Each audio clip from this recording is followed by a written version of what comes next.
In this session, we shall focus on right to freedom of the individuals or certain basic individual liberties which have been guaranteed under Article 19. John Milton once uttered that, "Give me the liberty to know, to utter, to argue freely according to conscience above all liberties," because this is the liberty which is the pillar of a democracy. This basic freedom of speech and expression exists over all other liberties because these are essential for formation of public opinion, which is of utmost importance in a democratic country. Article 19 of Indian Constitution guarantees certain basic freedoms. They are 6 in numbers. Article 19 Clause 1 says that all citizens shall have the right to freedom of speech and expression, to assemble peaceably and without arms, to form association or unions, to move freely throughout the territory of India, to reside and settle in any part of the territory of India, to practice any profession or to carry on any occupation, trade or business. Article 19 Clause 1 Subclause F has been omitted by 44th Amendment Act in the year 1978. This particular subclause guaranteed right to property. That is, right to property is no more a fundamental right under the Constitution of India. Let us examine and analyze the implications of these rights. First of all, we must know why freedom of speech and expression is so important. Freedom of speech and expression enable an individual to widen the scope of interaction and share his or her opinion with the fellow citizens residing within the state or outside. It makes Indian democracy far from being despotic. That is, it can make the citizens of India to attain their liberty in a way so that rulers can restrain themselves from becoming despotic. Freedom of speech and expression actually includes right to impart and receive information which contributes to attain freedom to hold opinions. The essence of free speech is actually the ability to think and speak freely and to obtain information from others through publications, print media, through public discourse without fear or favor, without any restriction or repression by the government or any other authority or individual. It is through freedom of speech and expression people could come together to achieve political influence, to strengthen their morality, to help others to become more democratic and enlightened citizens. Freedom of speech and expression is guaranteed by various international conventions like Universal Declaration of Human Rights, European Convention on Human Rights, Fundamental Freedoms, International Convention or Covenant of Civil and Political Rights. The freedom of speech is regarded as the first founding stone of the freedom or liberty. It is truly said about the freedom of speech that it is the mother of all the other liberties.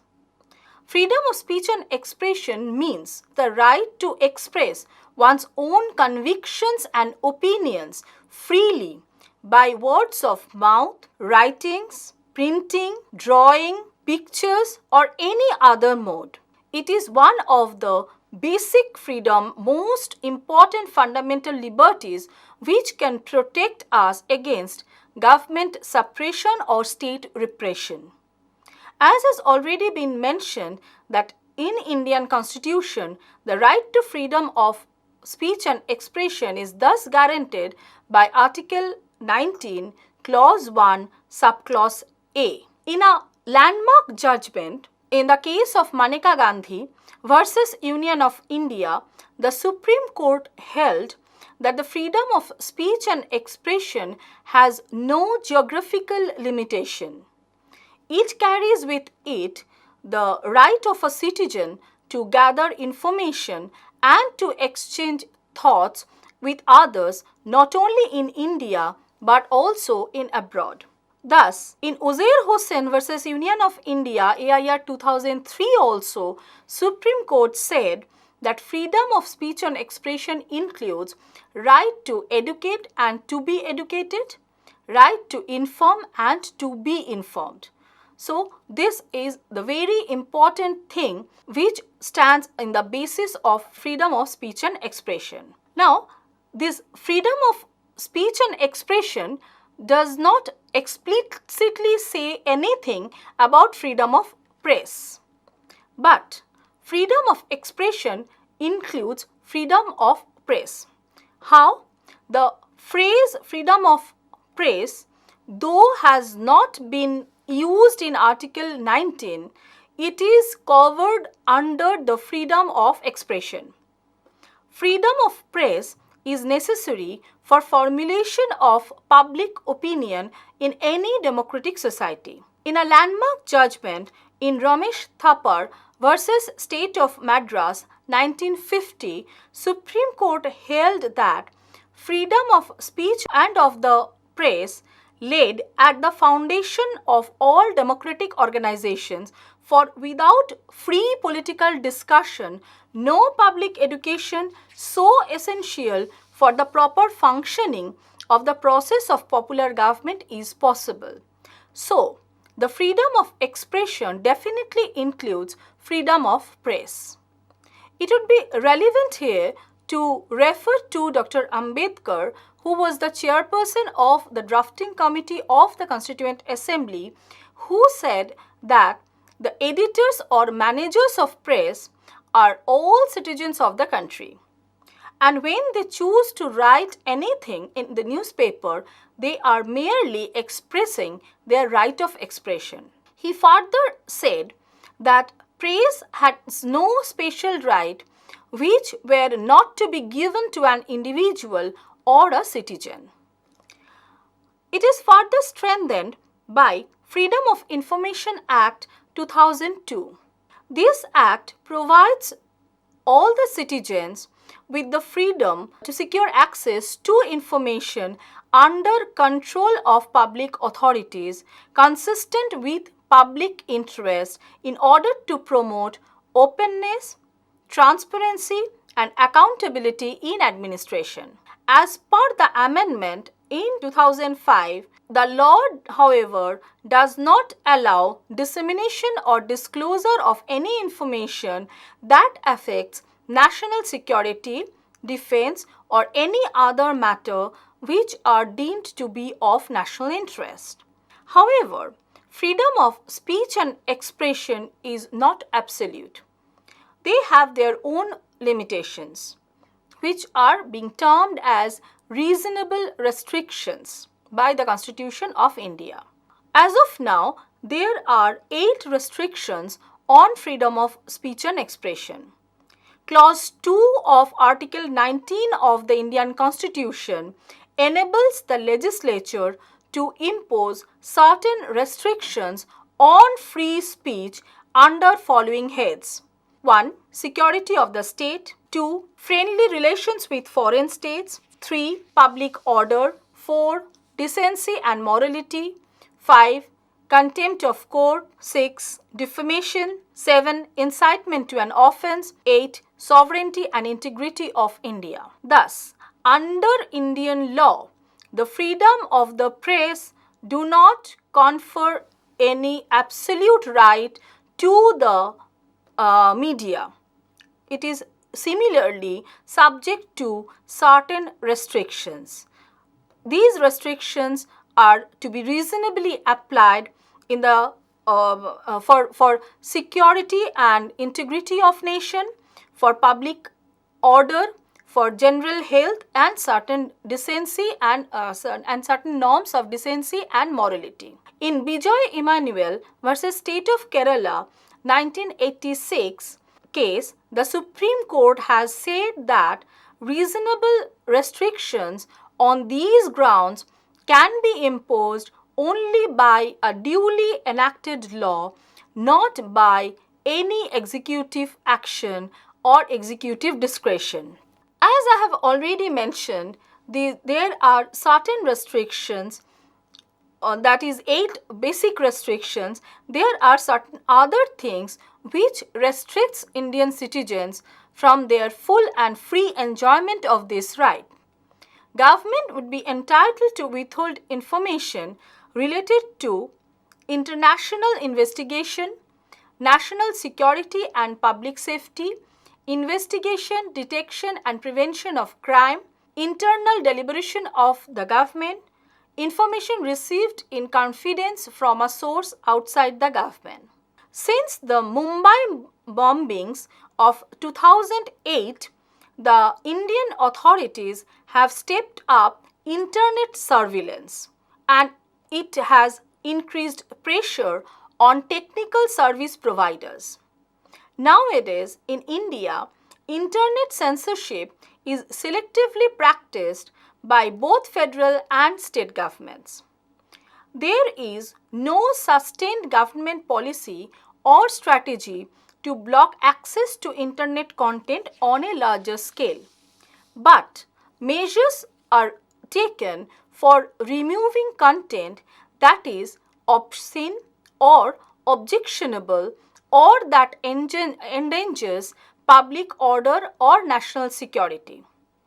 In June 2000, the Indian Parliament created the Information Technology Act, which is popularly known as IT Act. It provides a legal framework to regulate internet use and commerce, including digital signatures, security, and certain posting of photographs and such other things. It also covers under it the question of hacking. The Act criminalizes the publication of obscene information electronically and grants the police with the power to search any premises without a warrant and arrest individuals for violation of the Act. In 2008, amendment was made to this IT Act.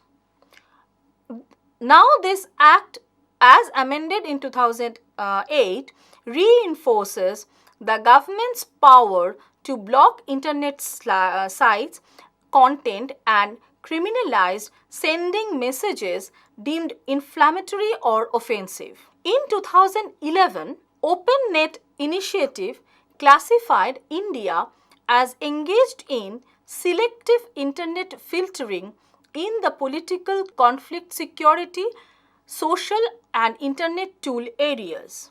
It said that India is a stable democracy with a strong tradition of press freedom that nevertheless continues its regime of internet filtering. However, India's selective censorship of blogs and other content, often under the guise of security, have also been met with significant opposition. Indian ISPs continue to selectively filter websites identified by authorities. In March 2012, Reporters Without Borders added India to its list of countries under surveillance. India is now being criticized for this sort of censorship. It is said that the national security policy of the world's biggest democracy is undermining freedom of expression. In the name of protection of Indian users' personal data, India is trespassing in the domain of the individual privacy. India is, however, refuting or rejecting accusation of censorship. The government attempts at filtering, however, have not been entirely foolproof, because blocked content has quickly been migrated to other proxy websites.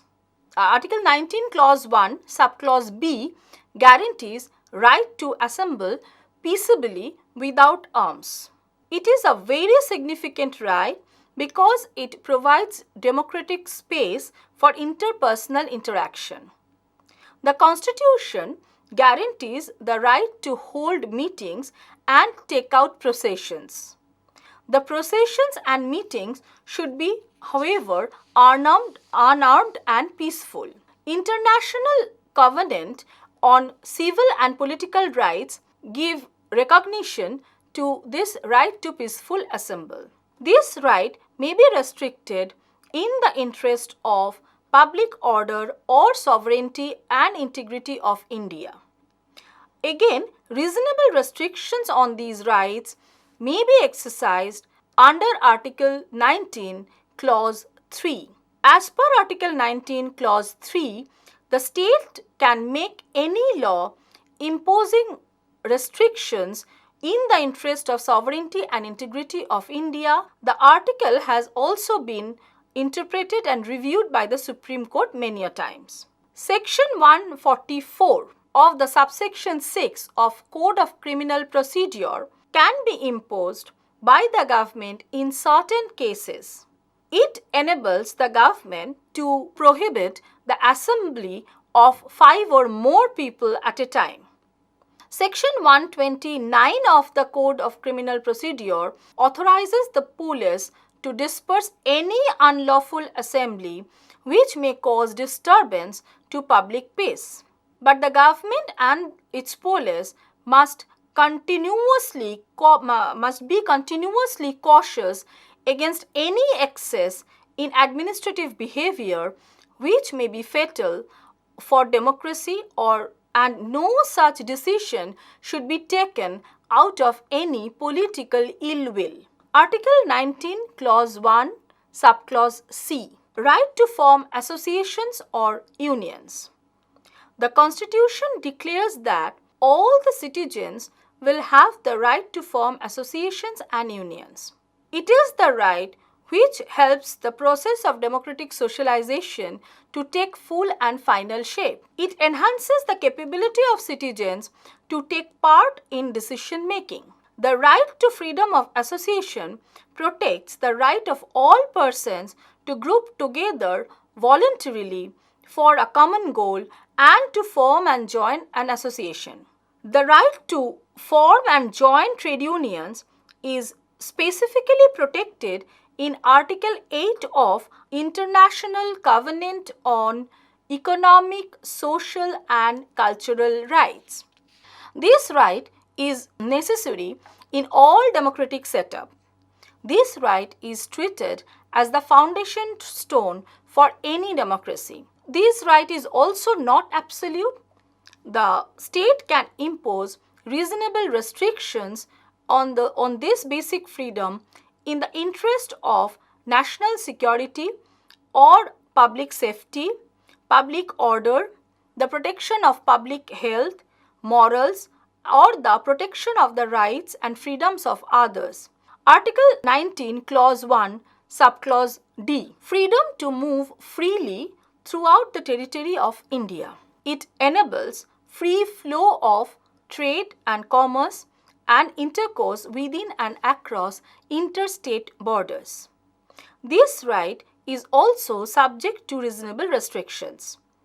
Restrictions can be imposed on this right in the interest of general public. For example, the Honorable Apex Court in state of UP versus Kaushalya held that the right to movement of the prostitute may be restricted on the ground of public health and in the interest of public morality.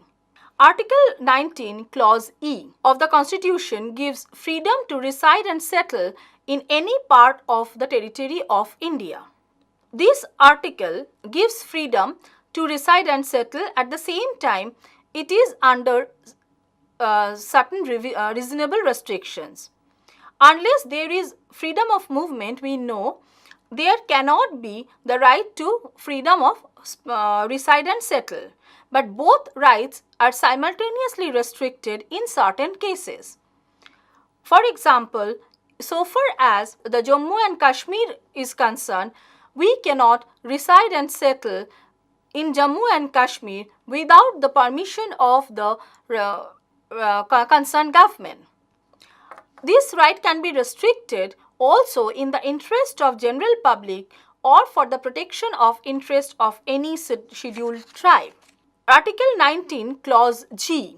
Free movement and exchange of goods give confirmation to freedom to practice any profession or to carry on any occupation, trade or business.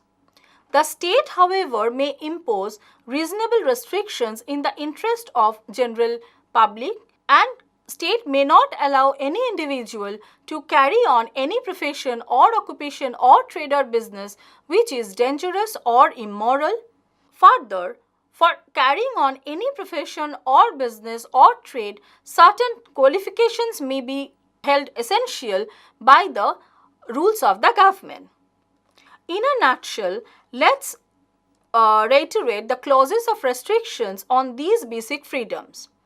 The Constitution imposes certain restrictions on these rights. I have already told about this. What are these? The interest of independence, sovereignty and integrity of India, interest of morality and public order, and interest of general health. And apart from this, these 6 freedoms are also automatically suspended during a state of emergency. However, it is to be mentioned here that right to life and personal liberty cannot be suspended even during emergency. These were certain basic freedoms, and these were to be conceived of as the pillars of democracy. Only a vigilant citizenry can enforce this freedom in a proper sense of term. Whenever we will be enjoying these rights or will be claiming these rights and will go to the court for enforcement of these rights, we must keep in mind there are certain norms and values which are essential to be followed for actual enforcement of these rights, for not only for an individual but also for the entire nation. These 6 freedoms can remain suspended during national emergency, as we have already said. But these 6 freedoms cannot remain suspended for a longer time. So only a vigilant and constructive public opinion can restore democracy even if it has been violated, as it was the case during the 1975 emergency. So it is on us, the citizens of India, as to how we will go for enjoying our basic freedoms. And that is the reason for which we must know our basic freedoms, we must enrich our legal resource and know our basic rights. And this is how we can strengthen our democracy.